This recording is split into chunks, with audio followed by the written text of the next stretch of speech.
Hi, everyone. I'm Ronnie Fogelman. I'm the president and founder of Ledrock Consulting.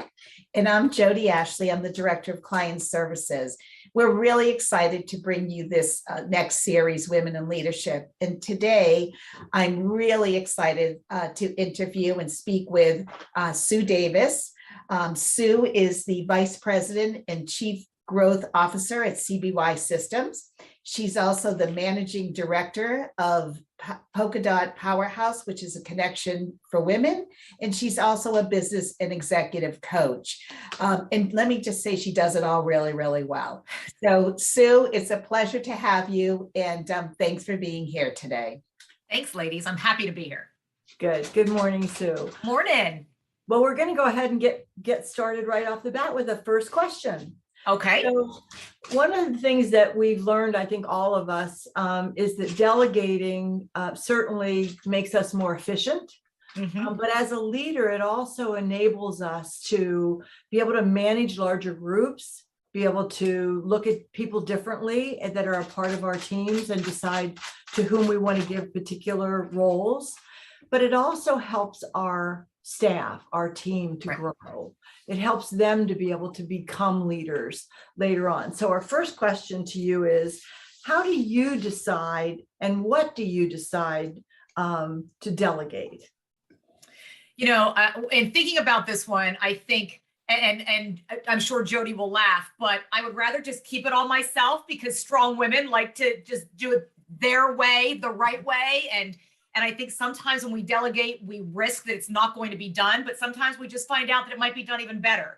But as a mother first, and then a mentor to women, but to people of all ages through my career, nobody learns if we don't delegate. So I don't think of delegating as, let me just get that little tidbit off my plate. I want to free up my time. I have always, especially in business, looked to delegate things that I know and tasks that I know will help others grow. So I have very much been a situational leader where I learn about my teammates first, and I know what makes them tick. I know what they can absorb and do in a timely manner, and just will give them little nuggets along the way. So by knowing them first around the situation and the task at hand, I can then start to delegate certain items to them. But in my head all along, it's what's going to help them learn. It's not what is the busy work that I can get off of my plate. Good. So it's different to me based on the task that I have or the type of person, because I know them through our relationship building, what they can handle. And then we go through that assessment phase. And then I can give a little bit more and a little bit more. So I think because I look at it in the manner of what's going to help them learn, not what can I take off my plate. And I think sometimes managers or leaders just want to get rid of the mundane type of tasks, and that's not going to help anybody. So from a true mentorship standpoint, I try to know first what's going to help them learn, and then choose to get those things onto their plates and help them assess it from there. Okay. Do you communicate that to them, Sue? Do you say, I'm giving this to you because I want you to learn? Or I think sometimes, again, it depends on the person, on the situation. If they're a type of person that I've evaluated that needs to know the whys behind it, that would be questioning, well, why'd she give me that? Then I will say, here's the target around what we're doing. Other people, I have found that if you just drop things and they might not like it, but they come to love it. I kind of have assessed that kind of a reverse psychology. And I know that if I put them someplace and they're going to start to love it because I know it's right for them, they will figure that out and come back to me later and say, thank you, I now see why you did that. So I'm not saying it always works, but if I know they're a why person, I try to describe it. And if not, I just kind of do it and let them be like, oh, wonderful. So, yeah. Great. Well, one of the things that I think that we've learned, Jody and I especially have learned through the assessments and the profiles that we do, which look at values and behaviors and different personalities, is that you could put a group of people together in the same situation and they will see it very differently. Many of them will see it in very different ways. Right. So I was wondering if you could tell us, as a leader, how do you take all these different types of profiles and people and get them focused on the same goal? Yeah. So my background prior to recently was 30 years in banking. And one of the best things, training programs early in my career, and I mentioned it in the first question as well, was a program around situational leadership. And that was, I want to say, drilled into me because each person performs differently depending on the task. So it's not just that you, Veronica, and you, Jody, are different women. It depends on the task in front of you, how different you are. Mm-hmm. So I try, again, through knowing my team, taking that one-on-one time, whether it's weekly, monthly, but building that relationship first through consultative approaches to know where they land on my team. A basketball team has 5 players. A baseball team has the outfield, the infield, the pitcher. I approach it as creating bench strength and knowing who I have to bring off the bench to go into a certain position. And one of the exercises that I remember using throughout my career was the minder, grinder, and finder philosophy. And basically, real quick, you need each one of them on your team. But I'll start with the grinder. The grinder, as it says, they're just out there grunting along. They're going to do all the busy work, all the analytical work. They're going to make 50 calls between 9 and 5, and they're grinding away at it. The minder is they're more, let me just make sure everybody's happy. Let me keep the office working. Let me make sure that the grinder is doing their thing. And then the finder, they're out pounding the pavement. So they're outside of the office. So again, you need all 3 types. Every business needs multiple types. I call them now geniuses. We all have a working genius. And as a leader, I believe it's up to you to find out what the working genius is of the people on your team and pray that none of them are alike. You don't want them to be alike. Right. And I think leaders oftentimes say, well, I want to hire someone just like me. And well, nobody, of course, wants another Sue Davis. Let me just say that. So you want to find somebody just the opposite of you, but you have to know your team before you can do that. Staying with that, one of the things that we focus a lot on are values. When we're hiring people, we're helping companies to hire, and also when we're managing and training people. So values are in place by the time you're 13, and they drive so many of the decisions that we make in our lives. And I think as a leader, it's a really important skill to be able to identify the values and reward your people based on what they value. So for instance, a nurse, they're caring and compassionate, and they value that. And if you can reward them by telling them how much you appreciate their compassion, they feel rewarded. While a sales manager, they're going to feel rewarded when you give them a bonus or a pat on the back or a promotion. So our next question is, can you tell us what is one value that you truly recognize in other people as the most important to you, and why? And I'll tell you on this one as well, this has been changing for me over the years. And if you had asked me this a few years ago in the corporate world, it might have been a different answer. I'm seeing it more and more today. And I also coach from maybe the areas of opportunity that I have, and maybe I wished I had been better at this in my corporate career and moving along.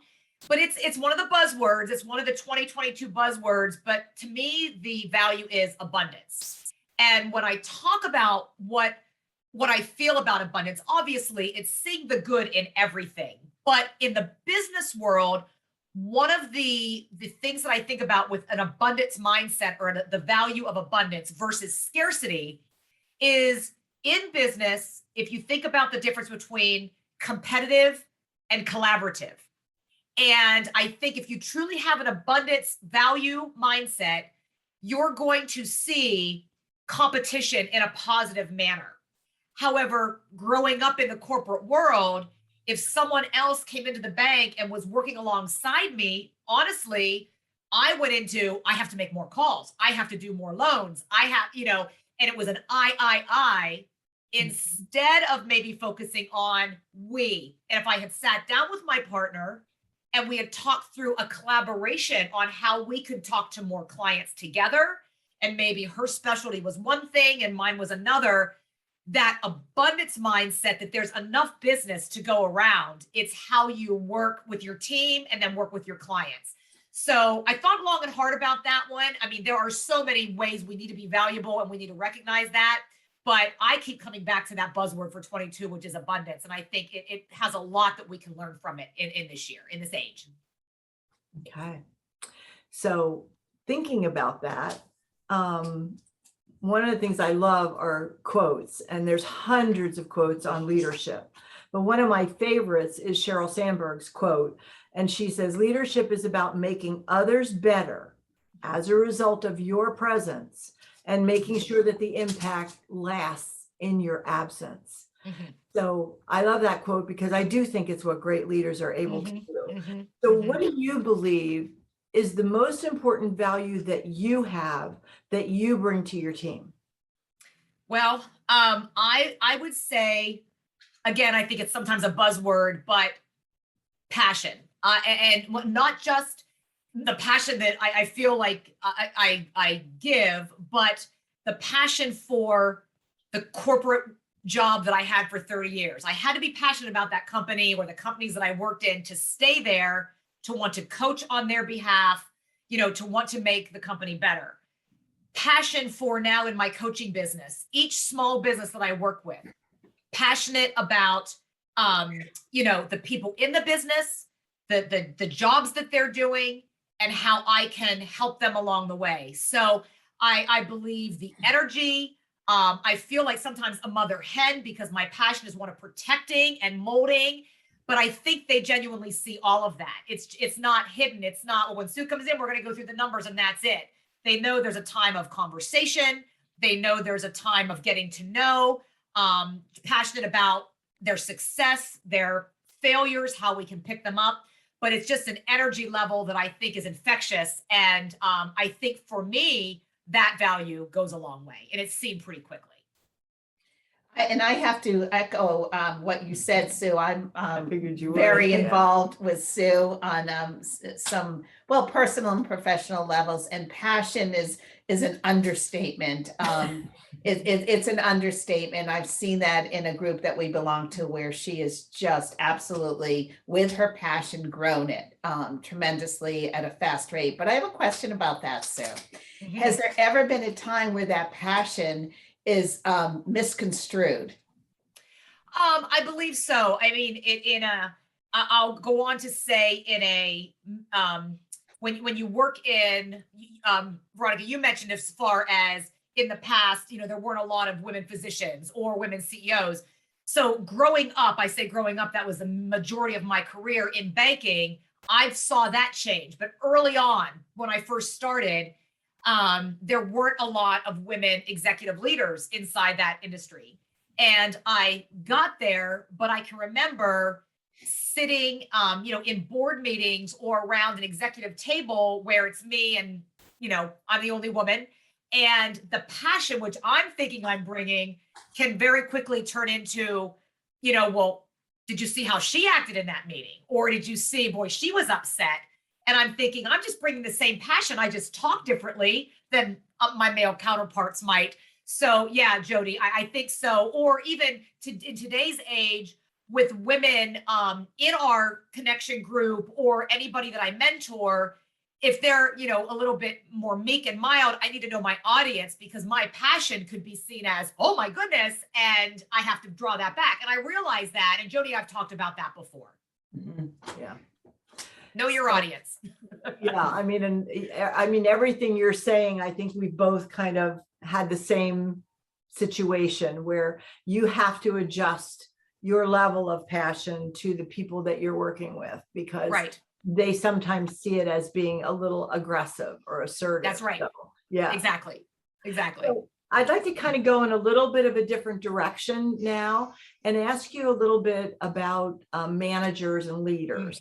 So I've been reading a lot recently on the fact that managers have a tendency to focus on the tasks, they get them done, they follow the rules, they make sure things move along smoothly, where leaders very often are going against the grain. They sometimes break the rules. They really want to get to the end goal as quickly as they can. So I was wondering if you could tell us what your definition is of a leader versus a manager.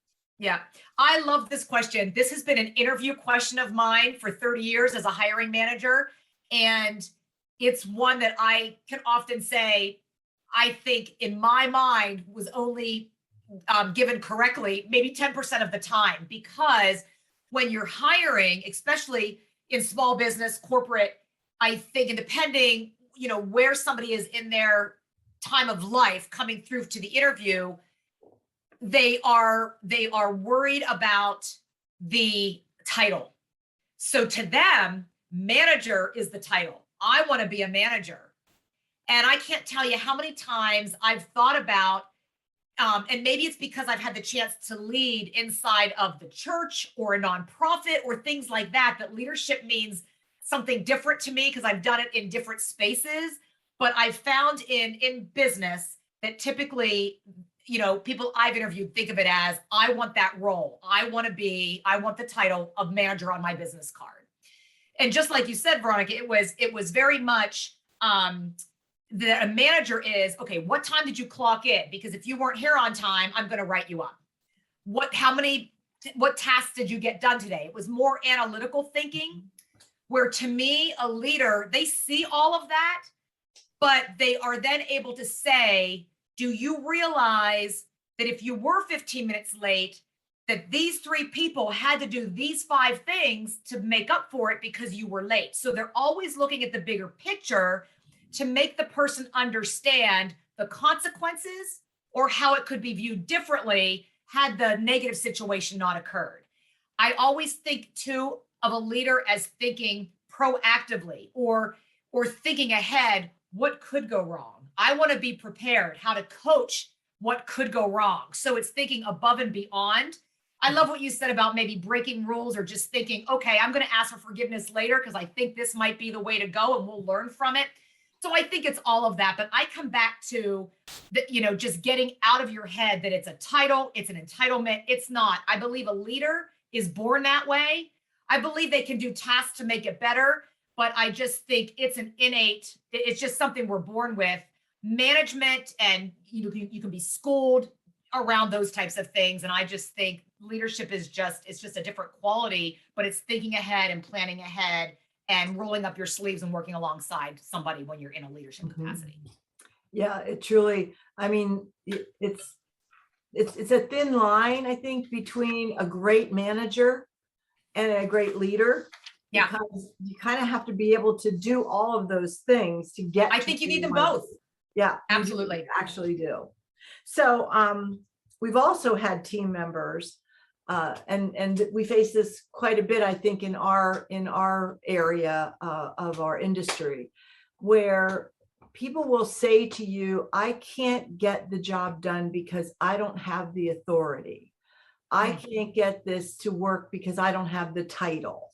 So I was wondering if you could tell us about a time when you had to take on a leadership role or position without a title and without the authority.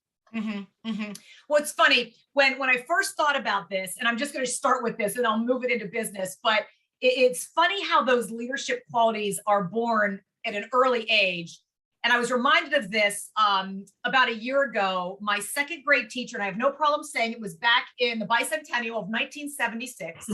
And back before elementary schools, we didn't have an office. We had a head teacher and the phone was out in the cloakroom of the 2nd grade classroom. I was chosen to answer the phones. And at the time, I'm thinking, everybody thought I was the teacher's pet, and they also thought I was bossy. But it came back later in life that this teacher said to me, you're a true leader. We need women like you. So when I was faced with that question, I thought about the fact that I had those leadership skills all that time ago, but now fast forward, and I would have to say, Veronica, in banking, we go through a management training program, not a leadership program at the time it was called, but early on, because you come into a role out of college, you're working alongside of maybe some folks that have been in a branch or in a department for years and years and years that might not have the education. So you kind of come in and you're moved ahead. I'm not saying that's right. I'm saying that's how it was. So it was very quick that I realized that I could take on that leadership role, but even sometimes if I knew how to do something or the answer, I quickly utilized everybody on my team to ask questions and to make them feel like I didn't have the answers and I needed their advice or input on how to do something. And because I didn't have a role at that time, you would say because I came in and was trained a certain way inside of the corporation, I might have, but I think that in that time, I was helping through various aspects of banking, whether it was in the branch or lending or treasury management, whatever it was. But I always wanted to take on that role, but not being above someone else, including them along the ride with me, asking advice, asking how they've done it because they've been there, and just recognizing that I couldn't do it alone. And I think that was a key to taking on some of those leadership roles, even though I wasn't the manager of the branch, I didn't have the title, but I knew I was there to do certain things. So I think that all of these answers are so right on target, Sue, to help other women that are facing what we faced maybe a few years ago, trying to move through and understand why sometimes things don't work the way they should, but this is the way they are. And so instead of whining about it and complaining about it, you just sort of put your feet down and keep your head down and get the job done. So one of the most challenging years that I had in my career was when I needed to bring a team together through an acquisition. I was on the wrong side of the merger. So that made it a very difficult year to bring both of those companies together in the acquisition. And I wondered if, I learned a lot. That was a year of great growth for me. I learned a lot about managing through that type of a chaotic situation. But I wonder if you could, has there been a time or an experience that you've had where you've had to lead a team through great change or chaos? Well, it's very funny that you say that because mine as well was mergers and acquisitions. So with 30 years in banking, I probably was under the figurehead of maybe 12 different bank titles because of mergers and acquisitions, sometimes on different sides. But later in my career, definitely managing through a merger in the last 10 years that I very much recall, I think first is the sensitivity that not everybody's in the same place. Some people are being promoted. Some might be status quo, if not demoted, if they want to keep their job. And some have work through dates. So some know that they're going to be done in 90 days, but they have to stay on to get their severance. So that's a whole different animal, you know, when they know they're not going to be there, but you need them to perform in the moment. So I think what I recall, I think really being beneficial was communication. I mean, they understood timelines because again, in a merger type situation, you have specific timelines, certain things that need to be done in every department. So managing the timeline, explaining to them why certain things had to be done at certain times, but where every functionality, every person on the team had certain things. And then it was constant just follow up and check-ins because it was a very structured time. But through that, just continuing to show the vision. I mean, and so at the top level, I'm having the vision breathed into me so that I understand where the new bank is going. And then it's an art to be able to bring that vision down and share it with others inside the organization. If I wasn't believing it, how was I going to be a great enough actress to make sure that they were understanding? So I tried to anticipate, okay, what are they going to push back on? Okay, they're not going to like that. Their incentive plan is changing. Okay, they're not going to like that at all. How can I turn this positive to show them that it's going to be better in the long run? How do I show them the light at the end of the tunnel? So I think it just came with, I mean, I wasn't making corporate decisions, but I had the information and I could, again, anticipate where I was going to have roadblocks from the people on my team and come prepared with the answers, kind of talking points to talk them through and be with them every step of the way. And that goes a long way. They just want to see you're in it with them and not a manager or leader that just shares the information and moves on. Yeah, we always used to try and tell our managers, please, when you go into your communities, don't tell them you're from the corporate office. Right. You're putting yourself apart from your team. Yeah. So, trying to get people to understand that, you work for those people that are part of your team. So it kind of brings me to this question I have for you, because this was the most difficult question, one of the most difficult questions I was ever asked during an interview. And I really had to sit back and give it some thought when he asked me the question.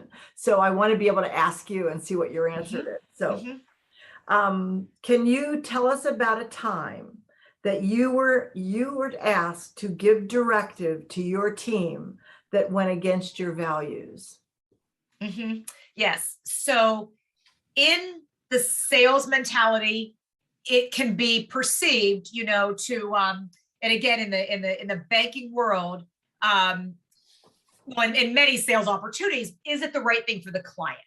So we have this that we need to offer, and we know why it's the right thing. But if the client might not understand why it's the right thing, how do we make that happen? So again, if it's not presented in the right manner, it could be seen as just go out and find 10 clients and make sure they all have this product. And that's what it is. However, spinning that and trying to take maybe that corporate message, which is against my values, that you don't offer and sell somebody something that they don't need. But if you educate your team to do it in a consultative approach, and you have a conversation about somebody and where they're at in their life cycle, and maybe they don't have certain things, but if they planned better, they could, you can get the same result in corporate America with doing it the right way. I think sometimes from the top down, it just doesn't come out as the right way. So I think it takes a good leader to kind of understand and manipulate what the end game is and put that into a neat, easier way to follow, where, if you're setting somebody up for emergency protection from a client standpoint, or offering them a better rate by doing something different with their accounts, or the list goes on, but you do it because you've sat and had that conversation and taken good notes, it makes all the sense in the world. But when people do it by just calling up the phone and saying, you need to do this, you need to do this. So I think it's all in how you interpret the message and how you approach that and show your team the right avenues to get there. Same result, just a different message. Right. Different approach. Different approach. Well, I mean, we truly, truly appreciate all of your experience and your insight. I believe this is going to be so helpful to other women that are looking forward to a career path that takes them to the very top. I have just one more question for you. Sure. Could you please share with us one pearl of wisdom, one sage age piece of advice for all the young women of today? I've been saying this a lot recently. Jody has heard me say this, that I just, my hope and my prayer is that the young women of today, we're meeting so many young women entrepreneurs, and I'm just finding my entrepreneurial spirit after 30 years in corporate America. So I just hope that these young women in leadership will listen and observe some of us that have been around. If I had done that 30 years ago, it wouldn't have taken me 30 years to realize I'm an entrepreneur. So I think if the women, the young gals of today that are starting things up, can just make it a point to connect, and not only when they connect with somebody new, ask them for another name or two of more people. And I was forced to do that a few years ago when I was downsized. My role for 90 days was connecting. I probably met with 100 people, not because I knew 100 people, but because I kept asking everybody I met with for one or two more names of who would be a great person to connect with. So if the women of today could just take that to say, it doesn't matter what the industry is. If you're in the car business, you don't need to speak with 20 other people in the car business. As a coach and consultant, I think I do better sometimes coaching things that aren't from banking, because I can just genuinely coach on leadership and not industry specific. So I just think as many connections and as much as you can get out and learn about women and business leaders in general, regardless of the industry, is my best advice. I wish I had done it sooner. Well, the one thing that from my experience that I'll share with you is that I spent 20, probably 30 years in corporate America as well before I decided to start my own company. And I've often said to myself, maybe I should have started earlier, but you know what? Those 30 years are what gave me the base to be able to do what I do. So Yes, I I've always agree. been very grateful for 30 years in corporate America, and then it led me to what I'm doing. So it sounds like you've done the same thing. Yeah, very much so. Yeah. Good point. Yeah. Sue, you've been delightful, and I knew you would. And I think the one thing on a personal level that I have to say to whoever's watching this is, Sue, you are, to me, the definition of a true leader, because you truly want to share everything you know to women so that they can become successful, not only professionally, but I've seen you do it personally. And I just think that's just a special, wonderful quality that you have. So thank you for that. And for those that are watching, you can find this interview and others on our website at ledrocksolutions.com, or any place that you would pick up a YouTube, Yeah, YouTube, a podcast, yeah. YouTube or a podcast. So Sue, we thank you again. Thank you. You've been a pleasure. You're a breath of fresh air, Mhm. and we will talk to you real soon. Yep. Enjoyable. Thank you so Thank you. much. Thanks. Thanks, Bye. Sue. Bye-bye. Bye-bye.